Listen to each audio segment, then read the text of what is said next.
This is a sanitary napkin vending machine of 25 capacity. It's totally automatic. Today we will know in this video that how does it work. See here, display is showing 25 stock is available here. Let's know here. First of all, open the door and put the napkin like this in the screen. I'm only putting the only three napkin here for checking, but you have to refill the 25 napkin in this spring. Okay, then close the door and the lock. See, insert of 5 rupees coin.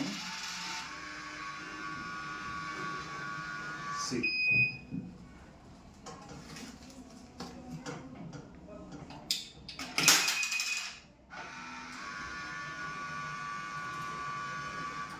yes, actually pad size is 280 mm.